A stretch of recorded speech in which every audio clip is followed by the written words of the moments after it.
I'm going to sound like the Alex Jones of the left, what I'm about to say, but not really, because I mean, I have no way of proving what I'm about to say, and I said this in 2016, and I still believe it's true to this day, even though people usually laugh at me for saying this. Here it goes. Bill and Hillary Clinton encouraged Donald Trump to run in the year 2016. All you liberals out there, all you Hillary Clinton fans who are part of the resistance, and you're just fighting Trump to to to avenge yourselves for cheating the mighty Hillary Clinton from becoming the first female president. You actually got Bill and Hillary Clinton to thank or actually be mad at for Donald Trump being the president uh, right now. It's no secret. At one time, um, Donald Trump was on very, very friendly terms with Bill and Hillary Clinton. They used to hang out. They were good friends. Bill Clinton went golfing all the time with Donald Trump. Golf with Michael Bloomberg, Rudy Giuliani, the powerful elites in this country. And Hillary Clinton, as I said, was in very good terms too with Donald Trump. They legitimately hung out and seemed very fond of each other. And this is why I think um, Donald Trump ran in 2016. I think that Hillary Clinton just knew it was going to be a cakewalk. So and that's what she conned herself into thinking, and so did many of her lemmings, Hillary Clinton fans, followers, what have you. So anyway, she encouraged Donald Trump to run. Well, not her, but what I think happened is that as she was declaring her candidacy, and this was before her primary was complicated by Bernie Sanders in the Democratic primaries. Um, Bill Clinton, I believe, either at a game or in casual phone conversation, talked to Donald Trump, and basically, it wasn't like Bill Clinton said. And I have no way of proving this. This is what I believe happened. I believe that either in a golf game or a phone conversation or some setting, Bill Clinton talked abstractly about the idea of Donald Trump running in the Republican primaries. And I think he basically said that if I'm going to, if you hear me do a Bill Clinton impression and it's terrible, I'm sorry, but this is how he sounds to me. I think he talked to Donald Trump and he said, "Hey, Donald, what will be interesting? I think it might help your career, in the doing these reality shows to run in the Republican primaries.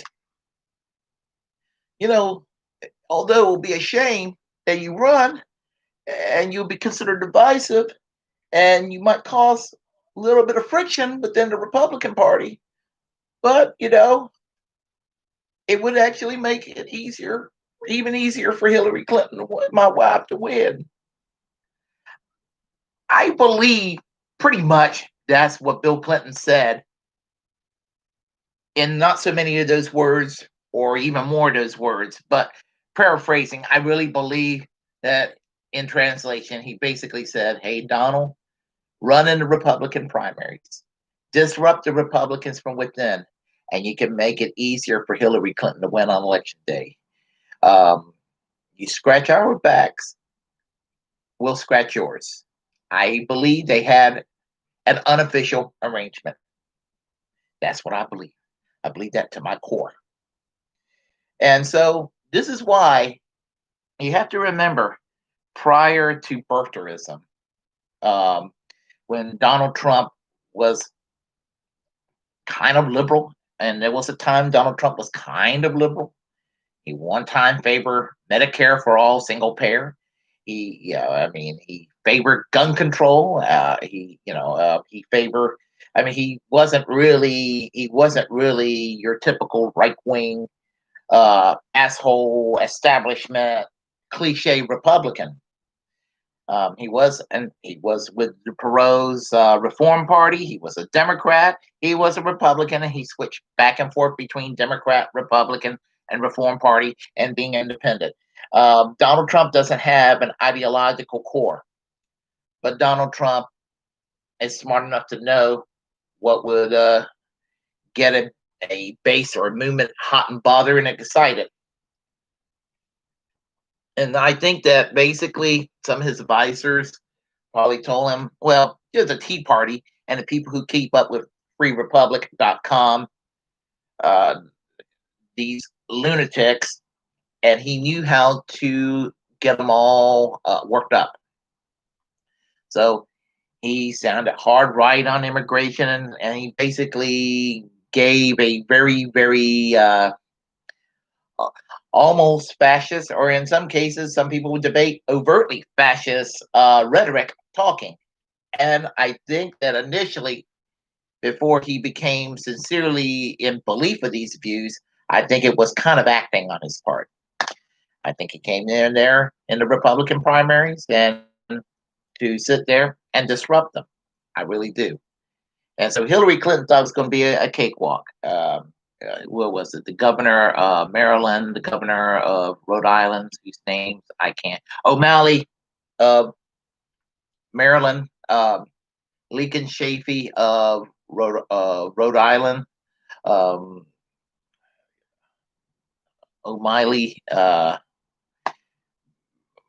basically kind of liberal leaning. Um, Lincoln Chafee, a former Republican senator who realized how insane the Republican Party became, and he went independent and became a Democrat and was a middle of the road Democrat. And they challenged Hillary Clinton, and she figured those two guys are not going to be, any kind of competition whatsoever. And she felt the same way about Bernie Sanders because by American standards, Bernie Sanders is considered hard left revolutionary, whereas in Sweden he be a middle of the road social democrat. I have said this multiple times. So Hillary thought it was going to be a cakewalk in the primaries. But you have to understand that a lot of people got tired of what Bill and Hillary Clinton did to the Democratic Party, even if they don't directly blame Bill and Hillary Clinton, or don't see the Bill and Hillary Clinton um, connection to the Democratic Party moving away from New Deal liberalism. As I said before, Bill Clinton took over the Democratic Leadership Council in the late 80s, early 90s, and that organization, basically their people kind of took over the Democratic Party, kind of even though they're not left, they kind of borrowed that Trotskyite tactic of getting into larger, broader organizations and taking it over from within. The DLC was a party within a party, and they went in to take over the Democratic Party, and under the leadership of Bill Clinton and its influence, the Democratic Party became what was basically an unofficial Labor Party, an unofficial Social Democratic Party. Not that the Democratic Party is there was ever a Social Democratic or a Labor Party like it is in Europe, but because we don't have the kind of political setup that other industrialized Western democracies has, people in the United States who has the mentality and ideology of those that would vote Labor Party in England, or socialists in France, or social democrats in Germany. These are the kind of people that would try to work within the Democratic Party, because it's even though the Democratic Party is as almost as conservative as a European conservative party, broadly speaking, the Democratic Party is the closest thing to an American who has a European socialist outlook. Next to the Republicans, it would be. So basically, the Democratic Party was essentially an unofficial party or movement for social democracy. If you believe in social democracy, democratic socialism, or center left, the way it's defined in Europe, the Democratic Party was the vehicle for that change. Well, Bill and Hillary Clinton kind of changed that and moved the party further away from even any semblance of social democracy. Um, so a lot of people who are fans of Bill and Hillary Clinton, that they think they're woke, and edgy, and really progressive, don't realize the link that Bill Clinton and Hillary Clinton had, and that they became a conservatizing force within the Democratic Party, shifting the party to the right. I've often said I became a socialist because of Bill and Hillary Clinton, and not the way that Rush Limbaugh, when he was calling Bill and Hillary Clinton socialists. People like Rush Limbaugh need to realize I became a socialist because Bill and Hillary Clinton were not socialists. They were not social democrats. They were basically moderate Republicans. That's all they were, and they turned the Democratic Party into a 1980s style version of what it meant to be a moderate Republican within the Republican Party. And I know what I'm talking about.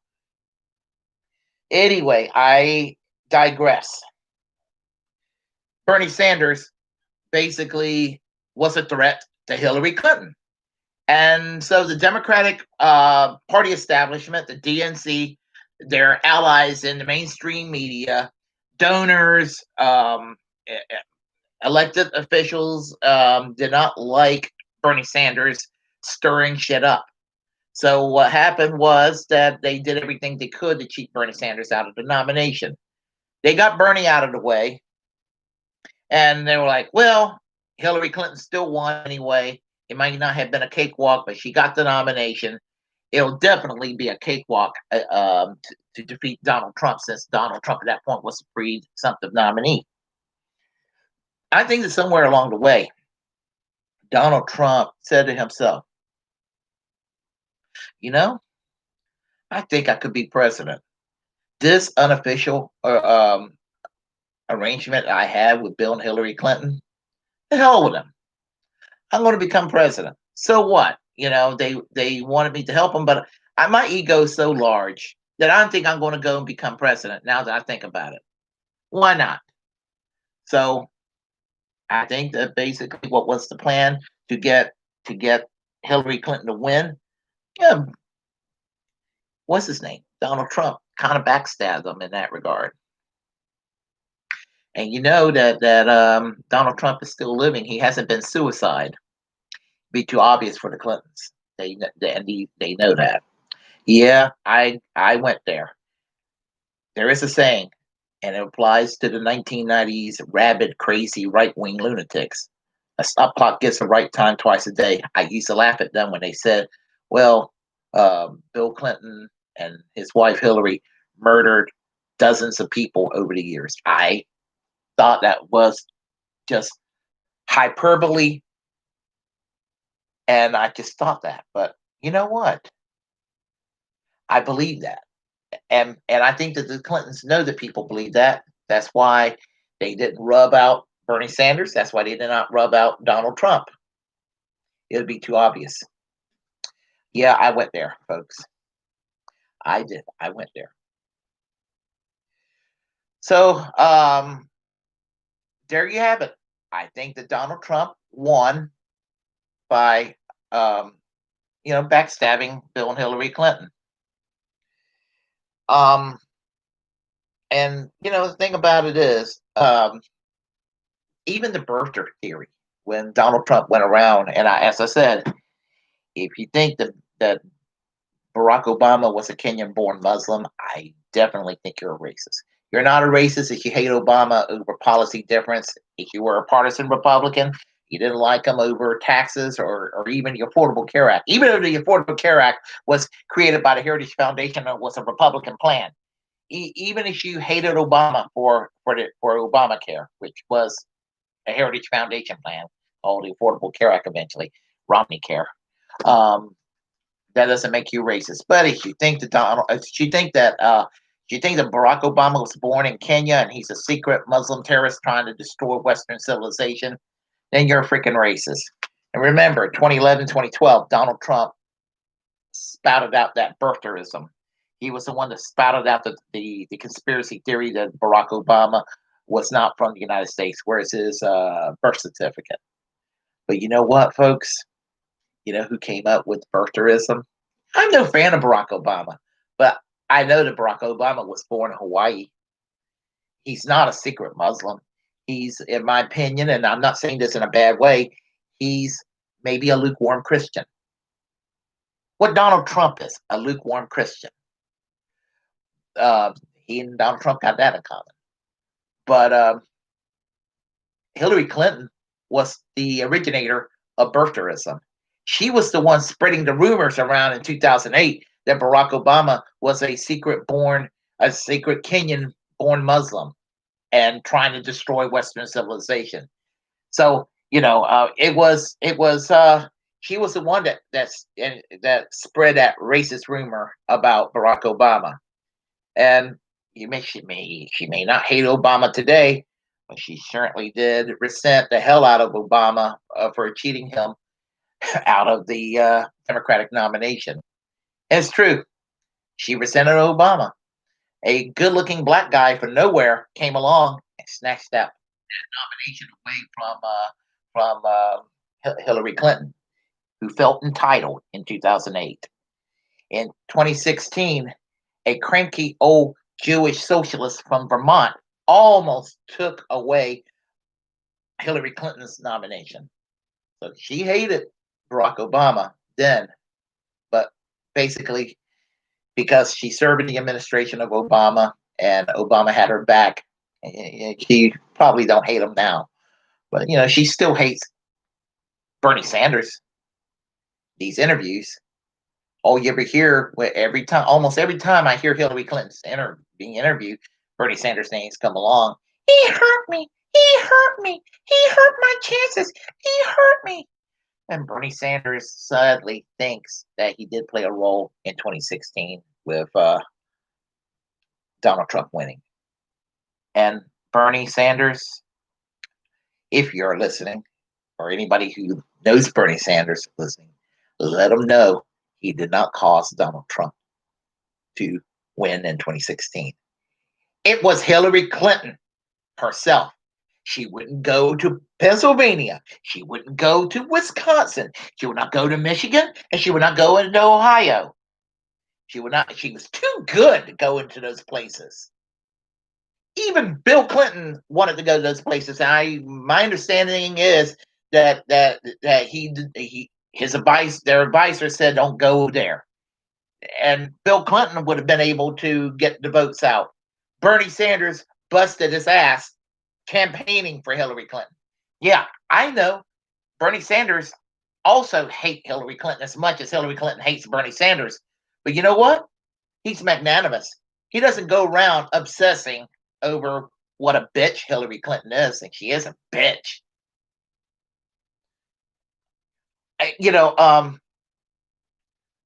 A Donald Trump supporters got more in common ideologically with Hillary Clinton than I do. Isn't that weird? And I say that from Hillary Clinton's left on a lot of policy matters. Of course, a lot of never Trumpers, basically, a lot of them did support Hillary Clinton. A lot of them are going to do it again. What can you say about Hillary Clinton? She's friends with the Bush family now. That tells you something. Anyhow, I really do believe that Bill and Hillary Clinton are the reason. They're both the reason why Donald Trump is president. So all you fans of Hillary Clinton out there, all you people who cried over a wealthy individual that has up to over $100 million in her bank account, acting like she's a victim because she didn't win in 2016. I'm sorry. Nobody with over $100 million is a victim.